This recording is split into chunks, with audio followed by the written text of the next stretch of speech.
야, 할배, 반응 좀 해봐 죽은 거야? 왜 반응을 안 해? 내가 뭘 해도? 바람이 불어도 바위는 움직이지 않는다. 간결한 한마디였지만 강아지는 그 말의 의미를 곱씹었습니다. 그는 자리로 돌아가며 처음으로 혼란스러운 감정을 느꼈습니다. 왜 이 노인만은 자신을 두려워하지 않는 것일까? 그의 도발에 반응하지 않는 이유는 무엇일까? 다음 날 아침 강아지는 여느 때와 달리 정호산을 괴롭히지 않았습니다. 대신 멀리서 그를 관찰했습니다. 노인의 일거수일투족, 명상하는 모습, 책을 읽는 태도, 다른 수감자들과 간간히 나누는 대화까지. 사연을 듣고 난 후 각자의 의견을 댓글로 남겨주시기 바랍니다. 사소한 댓글이라도 사연자분에게 큰 힘이 될 수 있습니다. 각색될 수 있고 사연자분의 입장에서 구성될 수 있습니다. 철창으로 둘러싸인 서울 동부교정시설의 복도에 무거운 발소리가 울려 퍼졌습니다. 새로운 수감자 강아진이 교도관 2명의 호의를 받으며 걸어오고 있었습니다. 그는 190cm가 넘는 거구에 온몸에 문신을 한 채 냉랭한 눈빛으로 주변을 살폈습니다. 살인, 강도, 조직폭력배 활동 등 그의 이름 앞에 붙은 전과는 10손가락으로도 모자랐습니다. 교도관이 큰 소리로 외쳤습니다. 모두 자리에 앉아. 강아진이 발을 딛자 감방 안의 공기가 순식간에 얼어붙었습니다. 수감자들은 하나둘씩 그에게서 시선을 돌렸고 웅성거리던 소리도 사라졌습니다. 그의 이름과 악명은 이미 이곳에도 퍼져 있었습니다. 강아지는 주변의 반응에 만족한 듯 입꼬리를 올리며 감방을 둘러보았습니다. 그러나 구석에서 명상을 하고 있던 백발의 노인만이 유일하게 그를 신경 쓰지 않는 듯 했습니다. 노인은 눈을 감은 채 깊은 호흡에 집중하고 있었습니다. 강아지는 자신을 무시하는 듯한 노인의 태도에 눈썹을 찌푸렸습니다. 그는 자기 옆에 서 있던 왜소한 수감자의 멱살을 잡았습니다. 저 노인 뭐 하는 놈이야? 수감자는 떨리는 목소리로 대답했습니다. 정호산 할아버지요. 여기서 10년째 아무한테도 피해 안 주고 조용히 지내는 분입니다. 강아지는 수감자를 밀쳐내고 노인을 향해 성큼성큼 걸어갔습니다. 할배, 내가 누군지 알아? 눈 좀 떠봐. 정호사는 아무런 반응도 보이지 않았습니다. 마치 강아진이 존재하지 않는 것처럼 명상에 집중했습니다. 강아진의 얼굴이 분노로 일그러졌습니다. 저 늙은이 내치워. 거슬려. 그의 말에 감방 안의 수감자들은 숨을 죽였지만 누구도 움직이지 않았습니다. 강아지는 주먹을 꽉 쥐었다 폈다 했지만 곧 다른 생각이 떠올랐는지 비웃듯 웃음을 지었습니다. 그는 노인 대신 다른 수감자들에게 눈길을 돌렸습니다. 여기서 자신의 세력을 키우는 것이 먼저라고 판단했던 것입니다. 오늘부터 내가 이제 방장해도 불만 없지? 강아진의 목소리가 감방 안에 울려 퍼졌고 수감자들은 두려움에 떨었습니다. 하지만 그가 모르는 사이 정호산의 입가에는 희미한 미소가 번졌습니다. 이것은 시작에 불과했습니다. 감방 구석에서 명상하던 정호산은 강아진의 위협적인 존재감을 느끼면서도 흔들림 없이 호흡에 집중했습니다. 그는 이미 20년 넘게 이 감옥에서 살아온 모범수였습니다.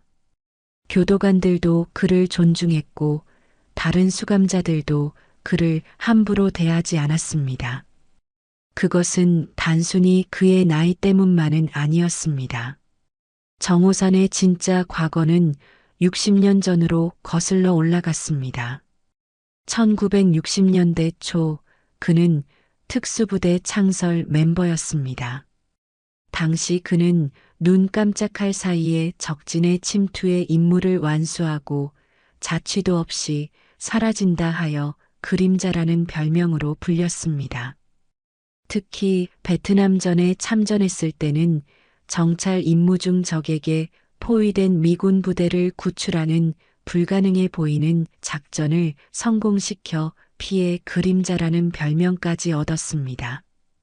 전쟁의 참혹함을 겪은 정호사는 제대 후 평범한 삶을 갈망했습니다. 그는 서울의 작은 도서관에서 사서로 일하기 시작했고 그곳에서 문학을 가르치던 최지연과 운명적인 만남을 가졌습니다. 두 사람은 1년 후 결혼했고 서울 변두리에 작은 집을 마련해 평화로운 나날을 보냈습니다. 최지연과의 삶은 그에게 진정한 평화를 가져다 주었습니다.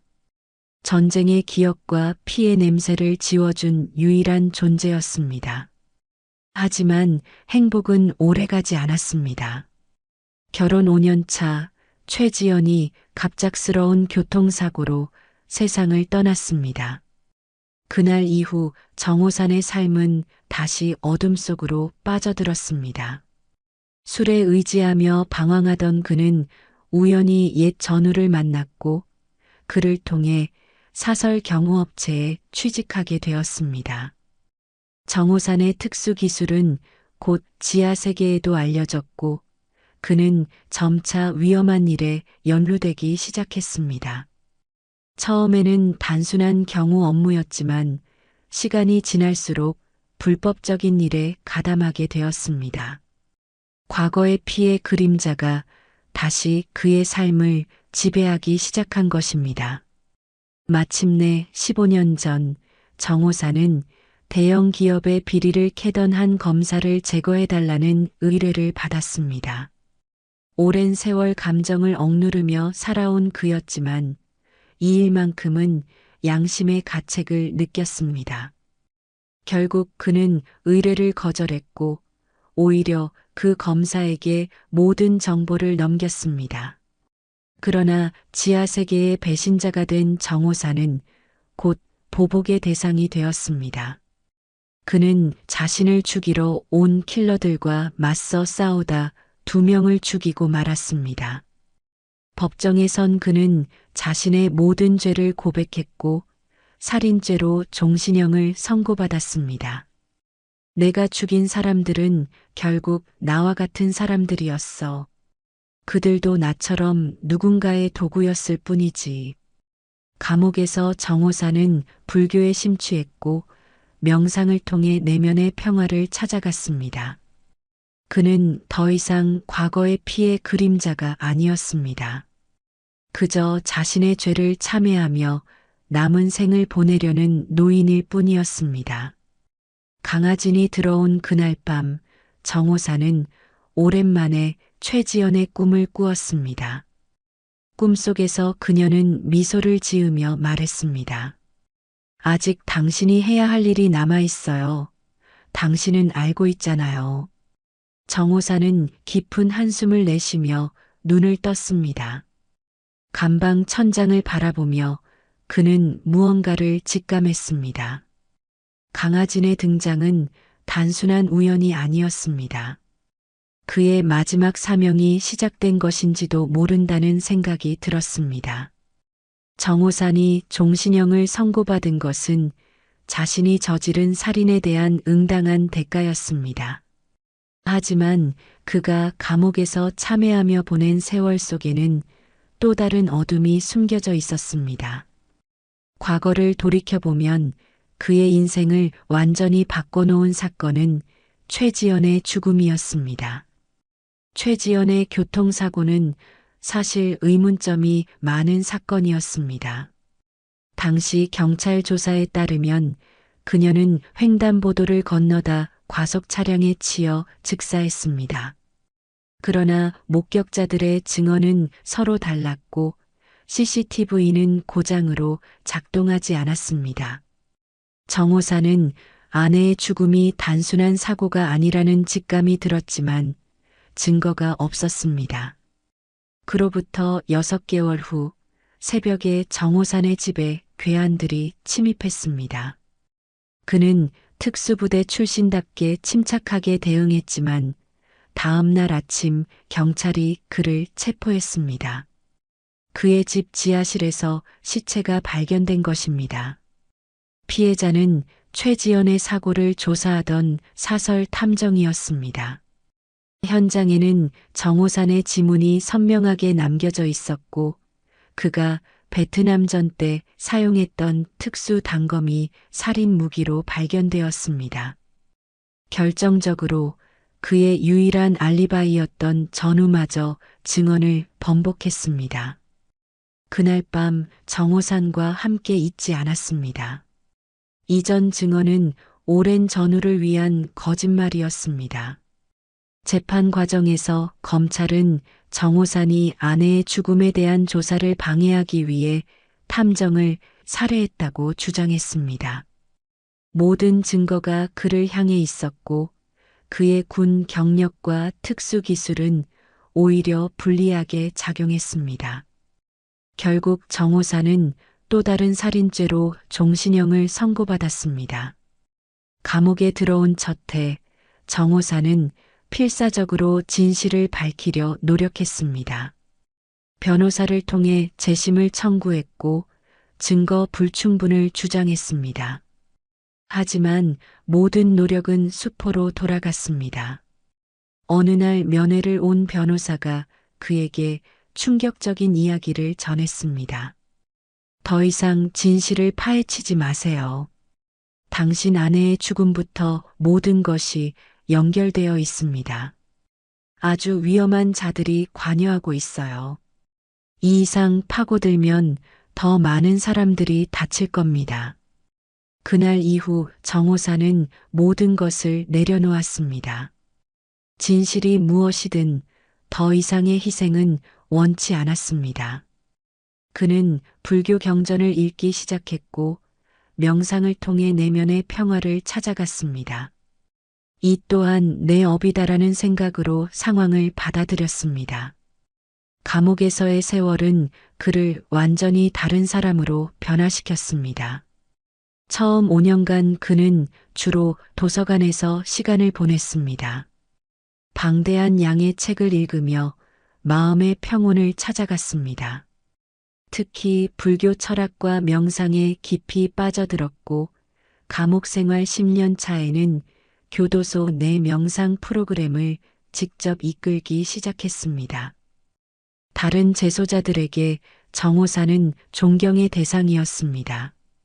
그의 조용한 위엄과 지혜는 폭력적인 감옥 환경 속에서도 특별한 존재감을 발휘했습니다. 교도관들도 그를 신뢰했고 종종 문제가 있는 수감자들의 상담을 그에게 부탁하기도 했습니다. 분노는 독이다. 내가 마시고 상대방이 죽기를 바라는 독약과 같다. 이것은 정호산이 자주 하던 말이었습니다. 그는 자신의 과거와 분노를 완전히 내려놓고 현재의 순간에 집중하는 법을 배웠습니다. 감옥은 그의 몸을 가두었지만 그의 정신은 오히려 자유로워졌습니다. 그렇게 20년의 세월이 흘렀고 70세가 된 정호사는 감옥에 살아있는 전설이 되었습니다. 새로운 수감자들이 오면 모두 그에 대한 이야기를 듣게 되었고 대부분은 그를 존중했습니다. 그러나 강하진의 등장은 이 평화로운 균형을 깨뜨렸습니다. 강하진이 감옥에 들어온 그날 밤 정호사는 오랜만에 악몽을 꾸었습니다. 꿈속에서 최지연은 피에 젖은 채 그를 바라보며 말했습니다. 진실은 아직 묻혀 있어요. 당신이 그것을 찾아야 해요. 정호사는 식은땀을 흘리며 깨어났습니다. 그는 어둠 속에서 강아진의 기척을 느꼈습니다. 무언가 익숙한 그러나 오래전에 잊었던 감각이 그를 뒤덮었습니다. 마치 과거의 그림자가 다시 그를 찾아온 것 같았습니다. 강아진이 감옥에 들어온 지 일주일이 지났습니다. 그 짧은 시간 동안 그는 419호 감방의 분위기를 완전히 장악했습니다. 교도관들이 순찰을 돌 때만 잠시 얌전해질 뿐 나머지 시간에는 자신만의 질서를 세웠습니다. 감방 내에서 가장 넓은 공간을 차지했고 다른 수감자들은 그의 눈치를 보며 행동했습니다. 가장 약해 보이는 수감자 2명은 강아진의 심부름꾼이 되었습니다. 그들은 강아진의 빨래를 대신하고 식사 시간에 가장 좋은 반찬을 그에게 가져다 주었습니다. 누구도 감히 반항하지 못했습니다. 간혹 불만을 품은 수감자가 있더라도 강아진의 주먹 한 방이면 모든 것이 해결되었습니다.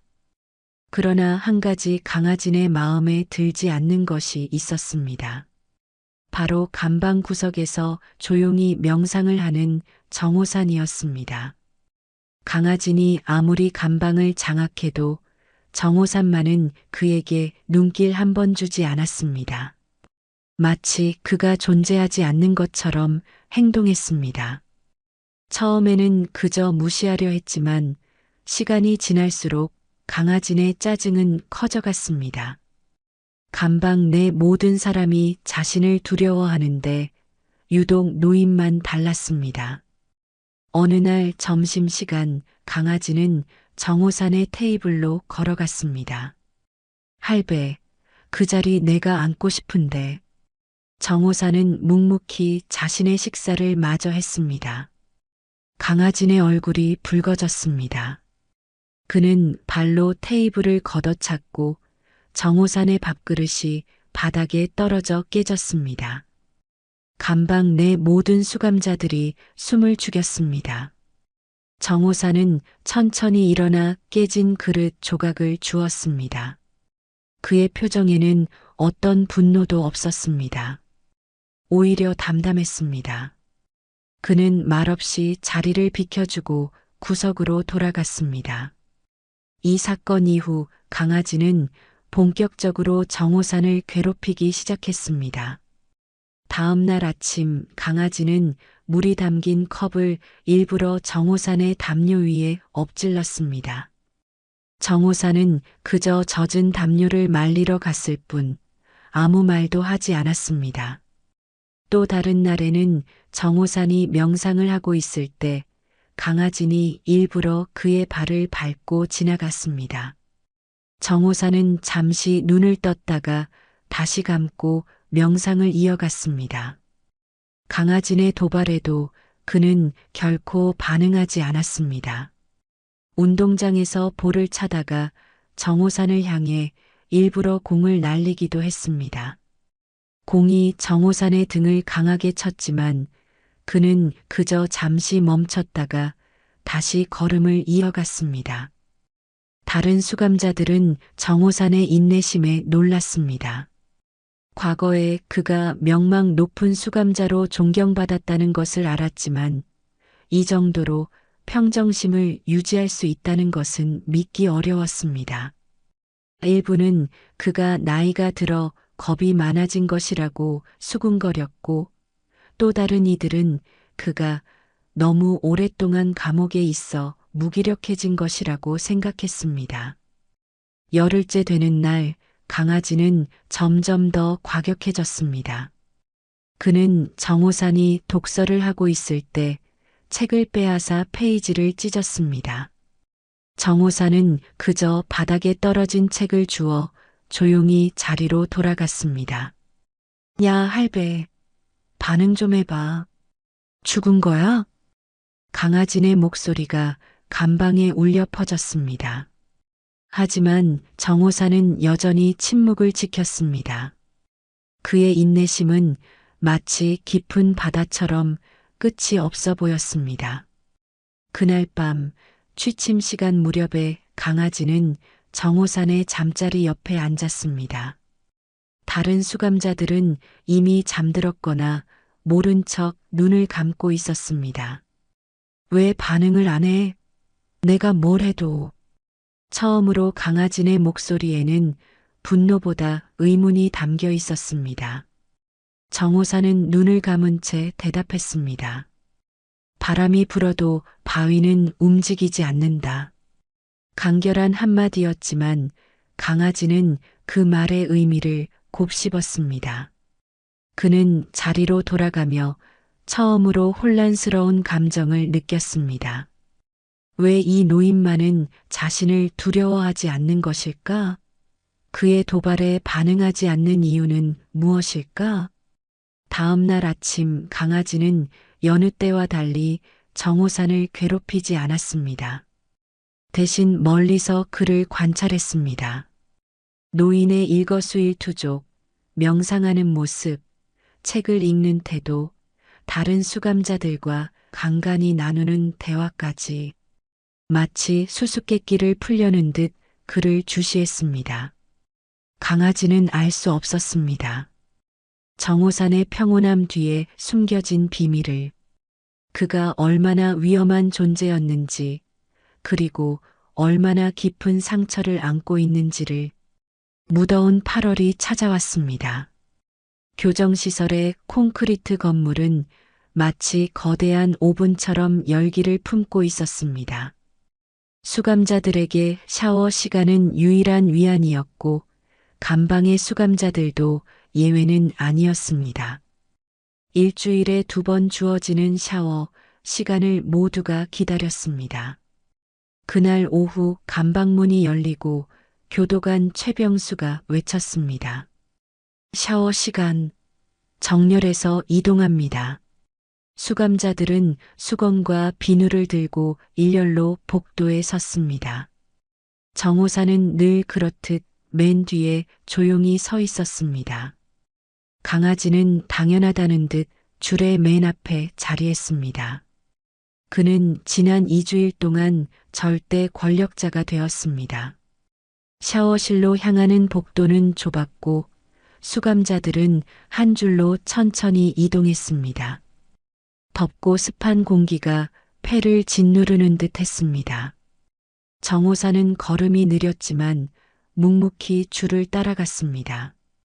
그의 마음은 평온했고 여느 때와 같은 일상이었습니다. 마침내 샤워실에 도착했고 수감자들은 각자 자리를 잡았습니다. 좁은 공간에 10여 명의 수감자들이 옷을 벗고 샤워를 시작했습니다. 물소리와 수증기가 샤워실을 가득 채웠습니다. 정호사는 구석에 자리를 잡았습니다. 그는 천천히 옷을 벗고 차가운 물을 틀었습니다. 노년의 그에게 차가운 물은 오히려 정신을 맑게 해주는 느낌이었습니다. 그는 눈을 감고 물줄기가 자신의 몸을 타고 흐르는 감각에 집중했습니다. 문득 정호산의 시선이 강아지에게 향했습니다. 강아지는 샤워실 중앙에서 커다란 자태를 뽐내고 있었습니다. 그의 몸은 근육으로 가득했고 여러 문신들이 그의 피부를 장식하고 있었습니다. 정호사는 무심코 그 문신들을 바라보았습니다. 그리고 그 순간 시간이 멈춘 것 같았습니다. 강아지네 등 왼쪽 어깨뼈 아래에는 특별한 문신이 있었습니다. 검은 뱀이 붉은 까마귀를 감싸고 있는 형상이었습니다. 그 문신을 본 순간 정호산의 마음속에서 무언가가 폭발했습니다. 숨이 멎는 듯한 충격이 그를 덮쳤습니다. 20년 전 자신의 지하실에서 탐정의 시체가 발견되었던 날 밤. 그날 밤 정호사는 실제로 침입자와 마주쳤습니다. 어둠 속에서 짧은 격투가 있었고 침입자는 도망쳤습니다. 그러나 그 순간 정호사는 침입자의 손목에서 특별한 문신을 보았습니다. 검은 뱀과 붉은 까마귀. 바로 강아진의 등에 있는 것과 동일한 문신이었습니다. 그날 그 문신. 그건 너였구나. 정호산의 입에서 작은 중얼거림이 새어나왔습니다. 그의 손은 떨리기 시작했고 심장은 마치 폭풍우 치는 밤의 파도처럼 거세게 뛰었습니다. 수십 년간 숨겨져 있던 기억들이 홍수처럼 밀려왔습니다. 최지연의 죽음이 사고가 아니었다는 직감, 탐정의 죽음, 변호사의 경고, 모든 것이 이제 하나로 연결되기 시작했습니다. 강아진의 등장은 우연이 아니었습니다. 그는 정호산의 과거와 연결된 인물이었습니다. 정호산은 떨리는 다리로 샤워실 벽에 기대섰습니다. 물방울이 그의 얼굴을 타고 흘러내렸지만 그것이 샤워물인지 눈물인지 구분할 수 없었습니다. 수십 년간 명상과 불교 수행으로 억눌러왔던 그의 내면에서 무언가가 깨어나고 있었습니다. 마치 오래된 화산이 다시 활동하기 시작한 것처럼 그의 내면에서 피의 그림자가 깨어나고 있었습니다. 강아지는 정호산의 시선을 느끼지 못한 채 샤워를 계속했습니다. 그는 물을 세게 틀고 휘파람을 불며 자신의 몸을 씻었습니다. 그에게 이곳은 그저 또 다른 감옥일 뿐이었고 정호산은 자신을 귀찮게 하는 늙은이에 불과했습니다. 샤워를 마친 수감자들이 하나둘 옷을 입기 시작했습니다. 정호산은 기계적으로 몸을 닦고 옷을 입었습니다. 그의 겉모습은 평소와 다름없었지만 내면에서는 폭풍이 일고 있었습니다. 감방으로 돌아가는 길, 정호산의 걸음은 무거웠습니다. 그는 이제 자신이 해야 할 일이 무엇인지 알았습니다. 20년 전 억울하게 누명을 쓰고 감옥에 들어온 이유, 최지연이 죽은 진짜 이유, 그리고 자신의 마지막 사명이 무엇인지를. 그날 밤 정호산은 오랜만에 명상을 하지 않았습니다. 대신 그는 눈을 뜨고 감방 천장을 바라보며 깊은 생각에 잠겼습니다. 그의 눈에는 오랫동안 보이지 않았던 불꽃이 타오르고 있었습니다. 문신을 발견한 후 일주일 동안 정호산은 평소와 다름없이 행동했습니다.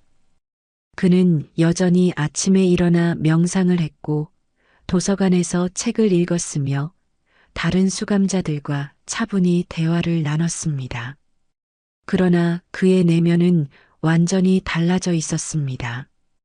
오랫동안 잠들어 있던 피의 그림자가 깨어나 그의 모든 감각을 날카롭게 만들었습니다.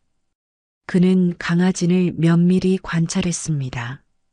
그의 습관, 행동 패턴, 대화하는 사람들, 심지어 그가 받는 면회계까지. 정호산은 모든 정보를 머릿속에 저장했습니다.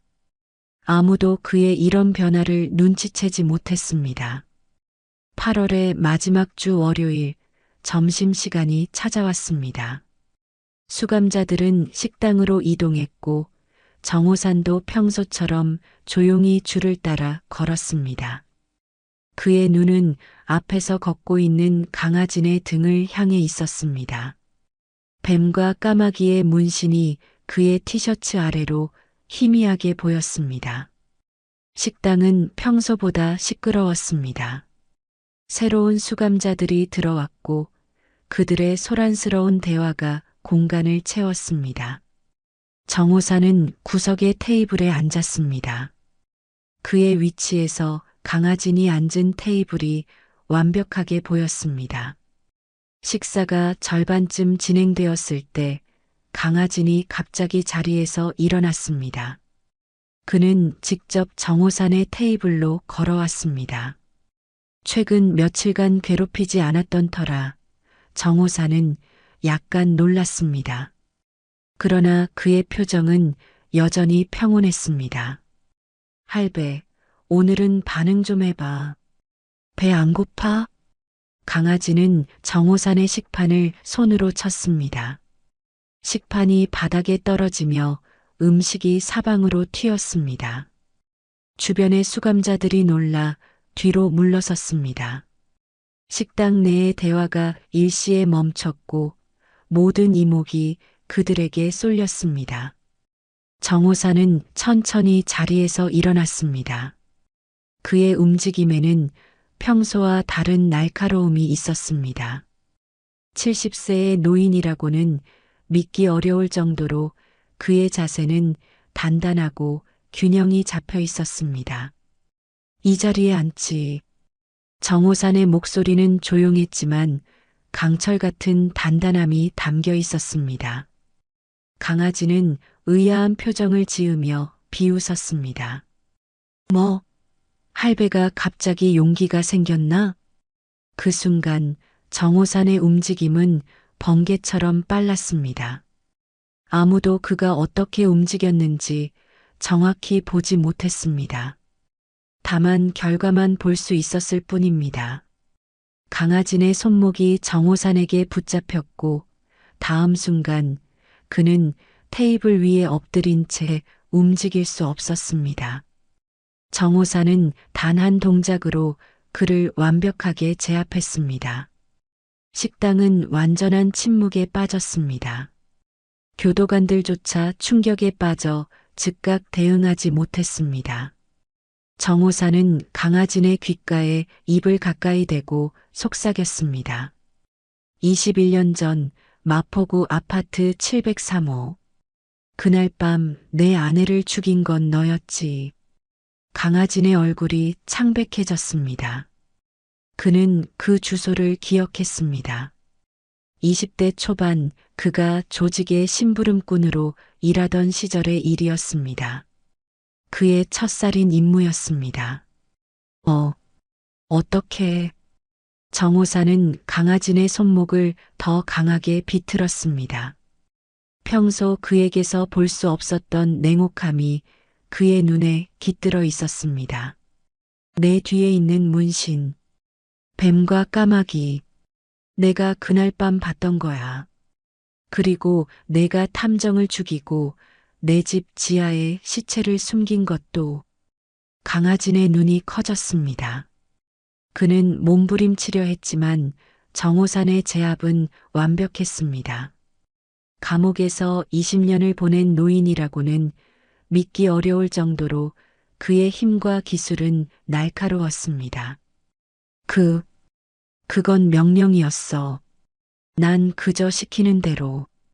정호사는 강아지의 귓가에 더 가까이 입을 댔습니다. 누구의 명령이었지? 강아지는 숨을 헐떡였습니다. 공포가 그의 눈에 서렸습니다. 최영민, 태평양 그룹 회장. 당신 아내가 그의 비리를 조사하고 있었어. 탐정은 증거를 찾았고, 당신에게 누명을 씌운 것도 계획의 일부였어. 정호산의 눈이 일순간 격렬한 분노로 타올랐다가 이내 차분해졌습니다. 그는 오랫동안 의심했던 진실을 마침내 확인했습니다. 최지연이 도서관에서 일하면서도 비밀리에 조사해온 대기업의 비리. 그녀의 죽음이 단순한 사고가 아니었다는 직감이 옳았습니다. 경비대, 싸움이다. 교도관들이 마침내 상황을 인지하고 달려왔습니다. 정호사는 천천히 강아지를 놓았습니다. 그는 아무런 저항 없이 교도관들에게 체포되었습니다. 그의 표정은 다시 평온해졌지만 눈에는 결의가 가득했습니다. 강아지는 테이블에서 미끄러져 바닥에 주저앉았습니다. 그의 얼굴은 공포로 일그러져 있었습니다. 그는 방금 자신이 무엇을 마주했는지 깨달았습니다. 전설의 피의 그림자, 그가 바로 정호산이었습니다. 정호산은 교도관들에게 이끌려 나가며 마지막으로 강아지를 돌아보았습니다. 더 이상 그는 명상하는 노인이 아니었습니다. 그의 눈에는 복수의 불꽃이 타오르고 있었습니다. 식당에서의 사건 이후 정호사는 독방에 격리되었습니다. 교도소 규정상 폭력 사태를 일으킨 수감자는 징계를 받아야 했기 때문입니다. 그는 좁은 공간에 혼자 갇혔습니다. 침대 하나와 화장실만 있는 공간이었지만 정호산에게는 오히려 평화로운 시간이었습니다. 그는 침대에 앉아 명상을 했습니다. 이제 그의 명상은 평화를 찾기 위한 것이 아니었습니다. 20년 만에 깨어난 피의 그림자는 과거의 기억과 기술을 되살리고 있었습니다.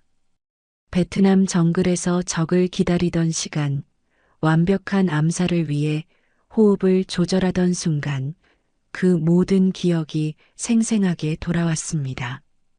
3일이 지난 후 교도소장 김민철이 정호산의 독방을 찾아왔습니다. 그는 정호산과 오랫동안 알고 지낸 사이였고 그의 모범적인 수감 생활을 높이 평가했습니다. 무슨 일이 있었던 거요, 정씨? 20년 동안 한 번도 문제를 일으킨 적이 없었는데 정호사는 깊은 한숨을 내쉬었습니다. 그는 김 소장에게 자신이 알게 된 진실을 간략하게 설명했습니다. 아내의 죽음, 누명, 그리고 강아진과의 연결고리까지. 김 소장은 충격을 받은 표정으로 그의 이야기를 들었습니다. 그래서 그 젊은 놈이 자백을 했다는 거요? 네, 하지만 더 확실한 증거가 필요합니다. 김 소장은 잠시 생각에 잠겼다가 고개를 끄덕였습니다. 강아진이 당신과 대화하길 원합니다. 교도관 감시하에 만남을 허락할게요. 그리고 이 일이 진짜라면 재심 청구를 도와드리겠습니다. 다음 날 정호사는 면회실로 안내되었습니다. 테이블 건너편에 강아진이 앉아 있었습니다. 그의 얼굴은 창백했고 눈에는 공포가 서려 있었습니다. 2명의 교도관이 문 앞에서 그들을 감시했습니다. 정호산이 자리에 앉자 강아지는 몸을 움츠렸습니다. 그의 목소리는 떨렸습니다. 당신이 정말 피의 그림자군요. 전설로만 들었는데. 정호사는 아무 말도 하지 않고 그를 바라보았습니다. 그의 눈빛만으로도 강아진의 등줄기에 식은땀이 흘렀습니다. 제가 모든 걸 말할게요. 최영민이 시킨 일이었어요. 그는 태평양 그룹의 회장이었고 당신의 아내가 그의 비리를 조사하고 있었어요. 환경오염, 불법 폐기물 처리, 정치인 매수, 모든 증거를 그녀가 찾아냈어요. 정호산의 호흡이 잠시 멈췄습니다. 최지연은 도서관에서 일하면서도 비밀리에 환경 저널리스트로 활동했었습니다. 그녀가 위험한 일을 하고 있다는 것을 정호사는 전혀 알지 못했습니다. 그들은 처음에는 그녀를 매수하려 했어요. 하지만 실패했죠. 그래서 제가 투입됐어요. 그때 저는 갓 조직에 들어온 신참이었어요. 그녀를 제거하고 당신에게 누명을 씌우는 것이 제 첫 임무였어요. 강아진의 목소리가 흔들렸습니다. 그는 눈물을 참으며 계속했습니다. 최영민은 당신의 군 경력을 알았어요. 피의 그림자가 자신의 아내를 죽였다는 의혹이 제기되면 누구도 의심하지 않을 거라고 생각했죠. 완벽한 계획이었어요. 정호사는 침묵을 지켰습니다. 그의 내면에서는 분노의 파도가 일었지만 표면적으로는 고요했습니다. 저를 용서해 주세요. 제가 옳지 않은 일을 했다는 걸 알아요. 당신에게 누명을 씌운 것도, 탐정을 죽인 것도 모두 잘못된 일이었어요. 강아지는 흐느끼며 고개를 숙였습니다. 한때 감옥의 권력자였던 그는 이제 한 노인 앞에서 무너지고 있었습니다. 정호사는 천천히 입을 열었습니다. 너를 용서하지 않는다. 하지만 내가 여기서 벗어나 다른 삶을 산다면 그때는 마음으로 널 놓아주겠다. 강아지는 고개를 들어 정호산을 바라보았습니다. 그의 눈에는 절박함이 가득했습니다. 제가 도울게요. 최영민에 대한 것, 그가 시킨 모든 일들, 증거가 있는 장소까지 모든 것을 말할게요. 검찰에 증언할게요. 정호사는 잠시 생각에 잠겼습니다. 20년간 명상을 통해 얻은 평화와 방금 깨어난 복수심 사이에서 그는 갈등했습니다. 그러나 마침내 그는 결심했습니다. 살인은 쉽다. 하지만 용서는 그것은 평생의 수행이다. 그는 자리에서 일어났습니다. 교도관에게 면회를 마치겠다는 신호를 보냈습니다. 그러나 문을 나서기 전 강아지를 향해 마지막으로 말했습니다. 모든 증거를 제공해. 그리고 최영민이 내 아내에게 한 일에 대해 증언해. 그것이 내가 용서받을 수 있는 유일한 길이다. 정호사는 고개를 돌려 면회실을 나섰습니다. 그의 발걸음은 20년 전보다 더 가벼웠습니다. 진실을 알게 된 이상, 이제 그에게는 할 일이 있었습니다. 억울한 누명을 벗고 아내의 원수를 갚는 것. 그것이 피의 그림자의 마지막 임무였습니다. 강아진의 자백 이후 정호산의 삶은 급격한 변화를 맞이했습니다. 교도소장은 약속을 지켜 검찰에 연락을 취했고 검사가 사건을 맡게 되었습니다. 21년 전 사건의 재조사가 공식적으로 시작된 것입니다. 9월의 첫째 주 강도윤 검사가 교도소를 방문했습니다. 그는 30대 후반의 날카로운 눈매를 가진 남성으로 검찰 내에서도 원칙주의자로 알려진 인물이었습니다. 정호산은 면회실에서 그를 만났습니다. 정호산 씨, 강아진의 증언을 들었습니다.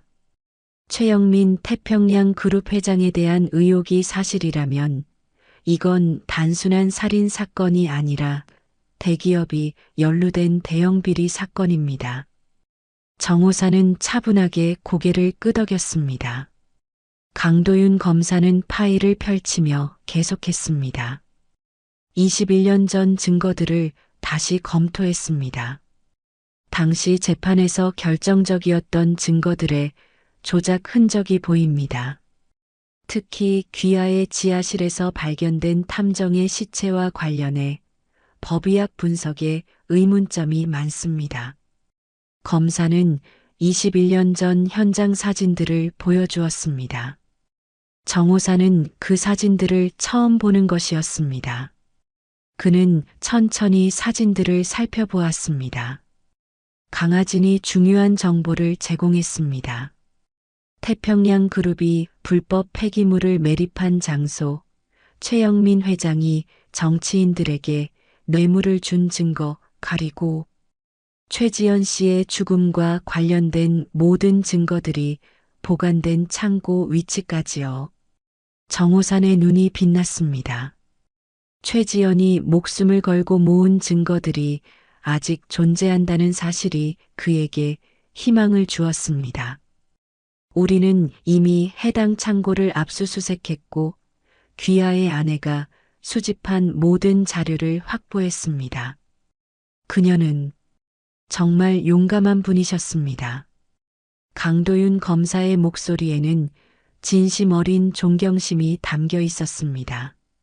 정호사는 눈을 감고 깊은 숨을 내쉬었습니다. 최지연의 노력이 헛되지 않았다는 사실이 그를 위로했습니다. 태평양 그룹의 비리는 생각보다 훨씬 광범위합니다. 최영민 회장은 현재 해외로 도피한 상태지만 국제형사경찰기구를 통해 체포영장을 발부했습니다. 그리고 정호산 씨 귀하의 재심 청구가 받아들여졌습니다. 정호산은 고개를 들어 검사를 바라보았습니다. 재심. 그 단어는 그에게 너무나 멀게만 느껴졌던 희망이었습니다. 절차가 복잡하겠지만 강하진의 증언과 새로운 증거들을 바탕으로 귀하의 무죄를 입증할 수 있을 것입니다. 석방까지는 시간이 걸리겠지만 가능성이 높습니다. 이 소식은 교도소 내에 빠르게 퍼졌습니다. 419호 감방으로 돌아온 정호산을 수감자들이 달리 대하기 시작했습니다. 이전에도 그는 존경받는 인물이었지만 이제는 그 존경이 경외심으로 바뀌었습니다. 피의 그림자의 전설이 사실이었고 게다가 그는 억울한 누명을 쓴 무고한 사람이었다는 사실이 밝혀졌기 때문입니다.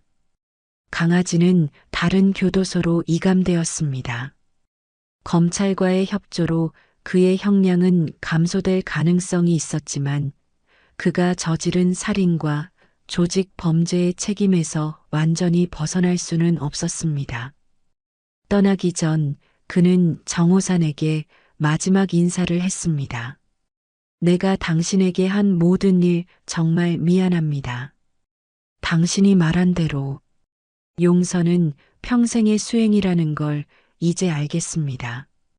정호산은 그에게 고개를 끄덕였을 뿐 더 이상의 말은 하지 않았습니다.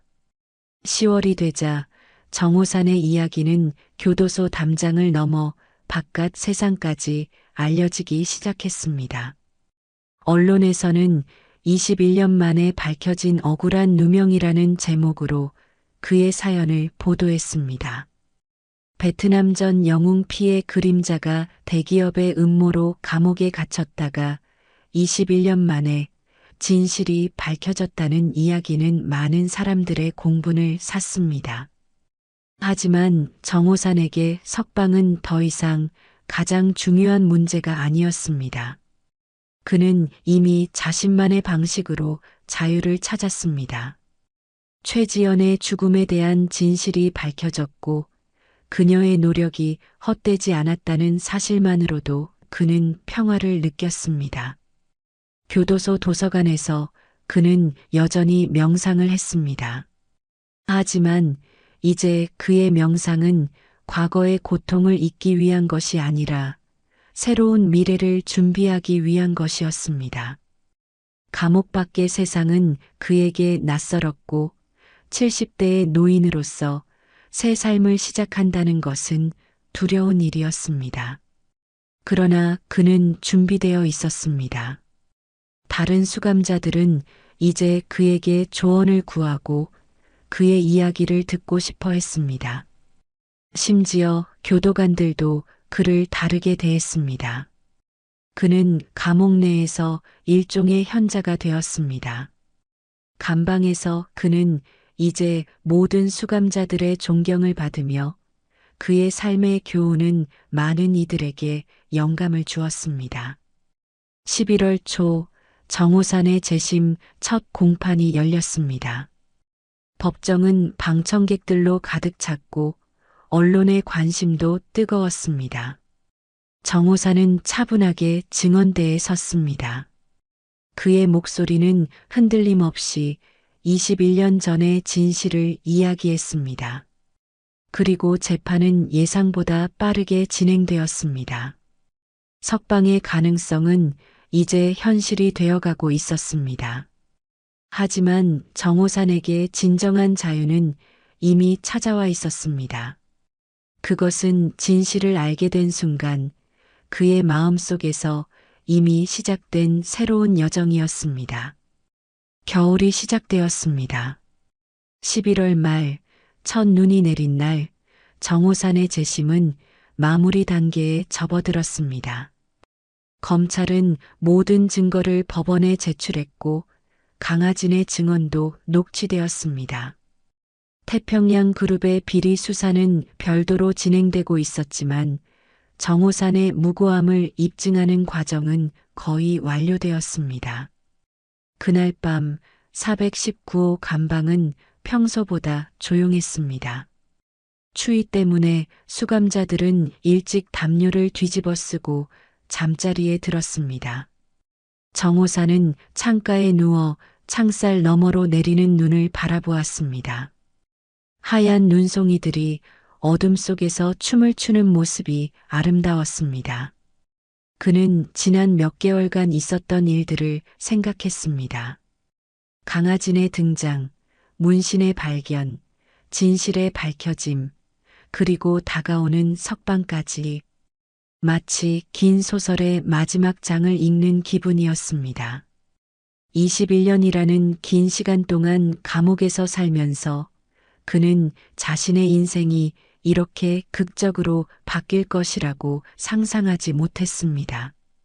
깊은 생각에 잠긴 채 정호사는 어느새 잠에 빠져들었습니다. 그리고 꿈속에서 그는 최지연을 만났습니다. 꿈속의 장소는 그들이 처음 만났던 도서관이었습니다. 햇살이 창문을 통해 쏟아져 들어오고 책장 사이로 먼지 입자들이 반짝이며 떠다녔습니다. 최지연은 책상 앞에 앉아 있었습니다. 그녀는 21년 전과 똑같은 모습이었습니다. 밝은 미소, 지혜로운 눈빛, 그리고 항상 그녀의 왼쪽 귀 뒤에 꽂혀 있던 연필까지. 정호사는 천천히 그녀에게 다가갔습니다. 그의 발걸음은 가벼웠고 마치 젊은 시절로 돌아간 것 같은 느낌이 들었습니다. 지연 씨, 그가 부르자 최지연이 고개를 들었습니다.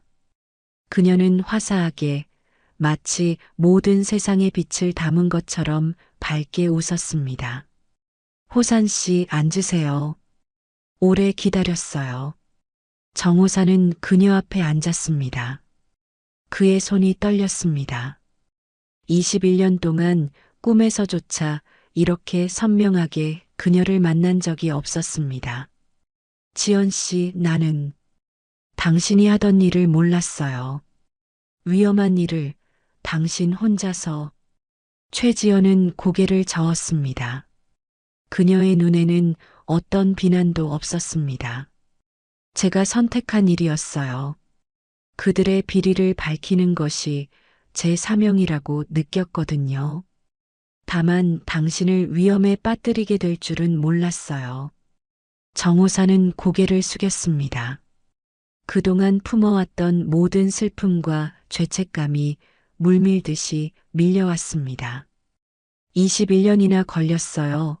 진실을 알아내는데 당신을 지키지 못해서, 당신의 정의를 이루지 못해서.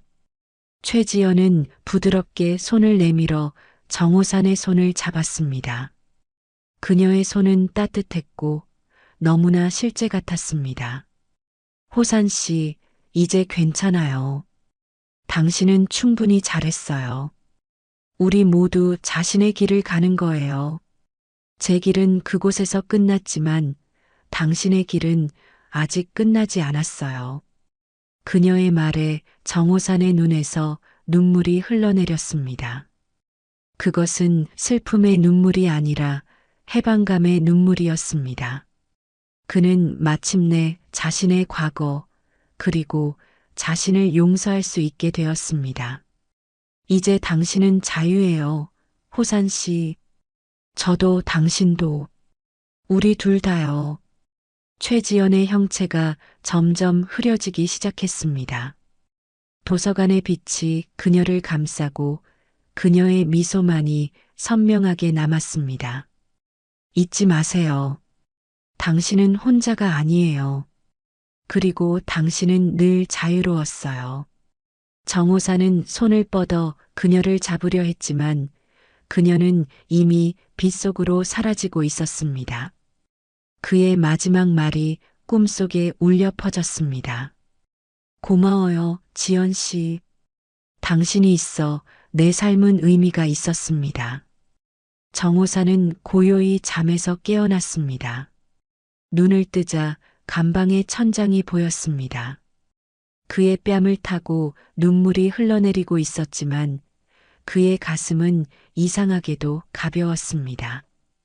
마치 오랫동안 짊어졌던 무거운 짐을 내려놓은 것 같은 느낌이었습니다. 창살 너머로 첫 새벽빛이 스며들기 시작했습니다. 하늘은 아직 어두웠지만 동쪽 지평선에는 희미한 푸른빛이 번지고 있었습니다. 새로운 날의 시작, 새로운 삶의 시작을 알리는 빛이었습니다. 정호사는 천천히 자리에서 일어나 창가로 다가갔습니다. 그는 오랫동안 창밖을 바라보았습니다. 눈은 그쳤고 하얀 눈이 덮인 운동장이 보였습니다. 원래대로라면 오늘도 그는 감옥에서의 일상을 보냈을 것입니다. 하지만 오늘은 달랐습니다. 오늘은 그의 재심 선고일이었습니다. 정호산의 얼굴에는 평화로운 미소가 번졌습니다. 어떤 결과가 나오든 그는 이미 마음의 자유를 얻었습니다. 최지영과의 꿈속 만남은 그에게 마지막 선물이었고 그는 이제 앞으로 나아갈 준비가 되어 있었습니다. 창문으로 아침 햇살이 비쳐들고 감방 안에는 새로운 시작의 희망이 가득 찼습니다. 2025년 12월 정호사는 무죄 판결을 받고 21년 만에 자유의 몸이 되었습니다. 대법원은 강하진의 증언과 새롭게 발견된 증거들을 바탕으로 그에게 억울한 누명이 씌워졌음을 인정했습니다. 최영민은 여전히 해외에서 도피 중이었지만 태평양 그룹의 비리는 하나둘씩 밝혀지고 있었습니다. 석방후 정호산의 이야기는 전국적으로 화제가 되었습니다. 피해 그림자의 전설적인 과거, 21년간의 억울한 수감 생활, 그리고 진실이 밝혀지는 극적인 과정까지 많은 언론에서 그의 인터뷰를 요청했지만 그는 모두 거절했습니다. 대신 그는 조용히 서울 외곽의 작은 마을로 거처를 옮겼습니다.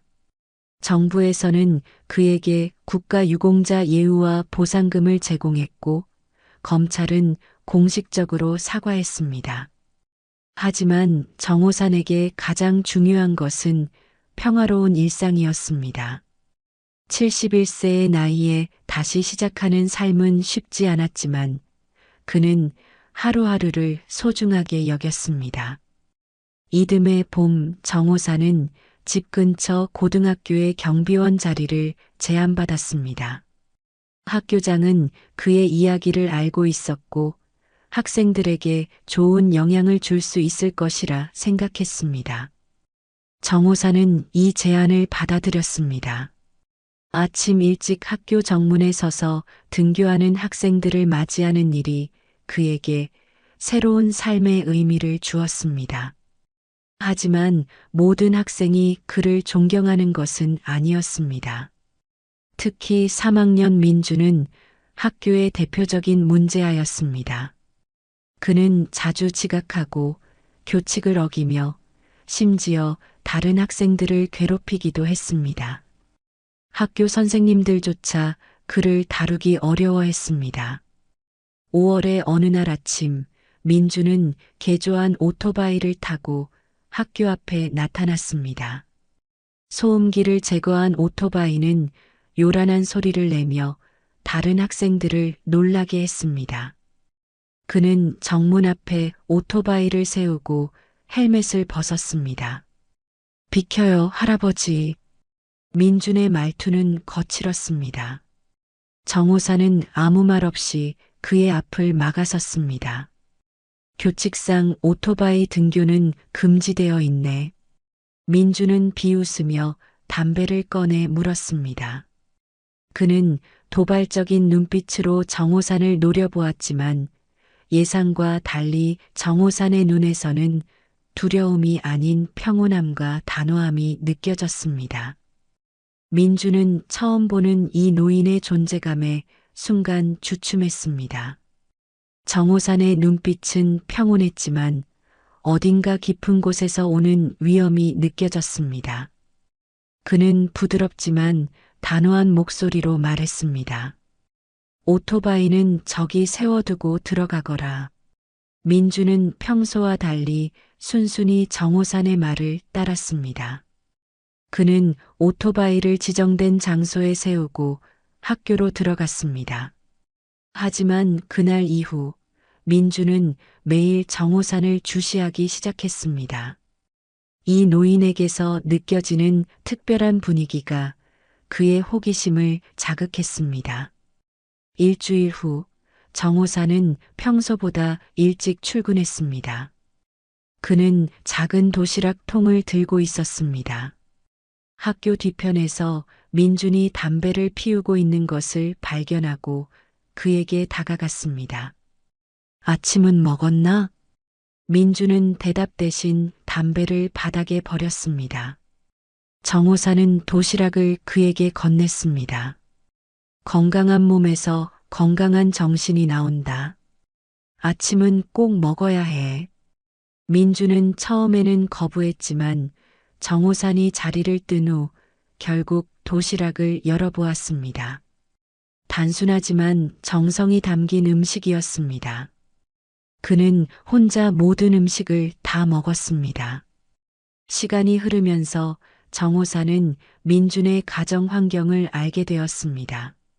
아버지는 사업 실패 후 가출했고 어머니는 2개의 일을 하며 생계를 꾸려가고 있었습니다. 민준은 사실상 방치된 상태였고 그의 반항은 관심을 받기 위한 몸부림이었습니다. 정호사는 점심시간마다 민준을 위해 도시락을 준비했고 때로는 방과 후에 함께 걸으며 이야기를 나누었습니다. 민준은 처음에는 불편해했지만 점차 정호산의 진심을 느끼기 시작했습니다. 왜 저한테 이렇게 잘해주세요? 다른 사람들은 다 절 포기했는데. 어느 날 민준이 물었습니다. 정호사는 잠시 생각에 잠겼다가 대답했습니다. 나도 한때 길을 잃었던 적이 있네. 그때 누군가 내게 손을 내밀어 줬다면 내 인생이 달라졌을지도 모르지. 그날 이후 민주는 조금씩 변화하기 시작했습니다. 지각이 줄었고 교복도 단정하게 입었습니다. 학교 성적은 여전히 좋지 않았지만 정호산의 도움으로 그는 검정고시 준비를 시작했습니다. 가을이 되자 민주는 다른 문제 청소년들과 작은 모임을 만들었습니다. 그들은 함께 공부하고 서로의 고민을 나누었습니다. 정호사는 그들에게 명상을 가르쳤고 인내와 평정심의 중요성을 일깨워 주었습니다. 민준과 정호산, 서로 다른 세대의 두 사람은 각자에게 삶의 새로운 의미를 가져다 주었습니다. 정호산에게 민준은 그가 놓쳤던 가족과 같은 존재가 되었고 민준에게 정호산은 결코 만난 적 없는 진정한 어른의 모습을 보여주었습니다. 선생님, 제가 대학에 가면 법을 공부할래요. 억울한 사람들을 도와주고 싶어요. 민준의 말에 정호사는 따뜻한 미소를 지었습니다. 그의 고통스러운 과거가 누군가의 밝은 미래를 위한 밑거름이 된다는 사실이 그에게 위안을 주었습니다. 사연을 듣고 댓글을 남겨주시기 바랍니다. 사소한 의견일지라도 사연자분에게는 큰 힘이 됩니다. 노골적인 악성 댓글은 사연자분에게 상처가 될 수 있으니 삼가 주시기 바랍니다.